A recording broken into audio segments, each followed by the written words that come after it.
What's up, guys? Welcome to my channel. In today's video we got a 2007 Nissan Versa. We're gonna change the engine torque mount. Very important. Doesn't matter which vehicle you got. A lot of these Nissans got this mount here, so this is what it looked like right over here. Got it out of the box. It's not a cheap mount, so there's a part number over here and Anchor ANCHOR Industry Corporation. Okay, $80 mount. You're probably gonna get a little bit more than that because I get discount. So pretty much, don't worry about the engine falling. So this is how it goes. Okay, very simple. 17 millimeter. If that is 17, I'll figure that part out. But as you can see, the mount is broken from in there. You can move the whole thing around.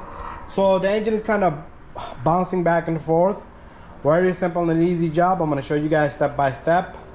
To get this bolt in, you're probably gonna have to kind of move it around. It does have like a little play to it, so pretty much you shouldn't have issue getting that in there. So let's get this job started. I'm gonna get my gloves on and I'm gonna go get the proper tools. Okay, what we're gonna do is, I got nothing, no jacks, no nothing in this vehicle. So very simple. This is not a 17. It turned out to be 18 millimeter. So counterclockwise is what we're gonna spin it, like counterclockwise. That thing come out very smooth and easy. Okay, so this, don't mix and match the bolts because they could be different size.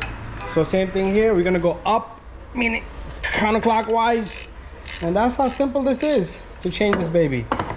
So this guy, just turn.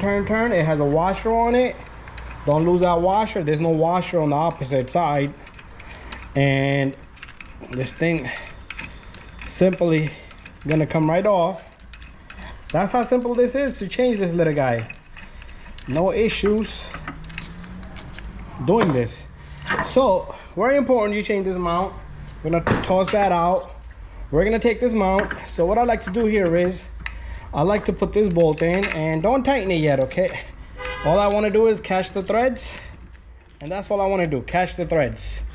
And I want to do the same thing here. Okay, catch the threads. Okay, once you catch the threads, if you need to move this engine around, because some engines, you could have a bad engine mount in the front, then you're in trouble. Okay, then you're gonna have to kind of do everything. So this guy's gonna go all the way.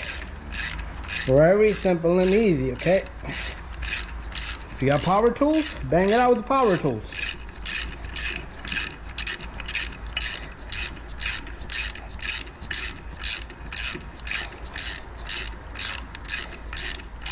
There it goes, nice and hand tight. That's what I'm gonna do. Okay, there you go. Now I just want to let the engine rest in place, and I'm gonna bang that one out by my impact, and you're all done. Nice and tight. I'm gonna put this away. So guys, thank you for watching my video. Don't forget to give it a thumbs up, subscribe, share, and like. And there's your new mount right there. So 18 millimeter. These are nice and tight, and you're all set and good to go. Thank you for watching my video.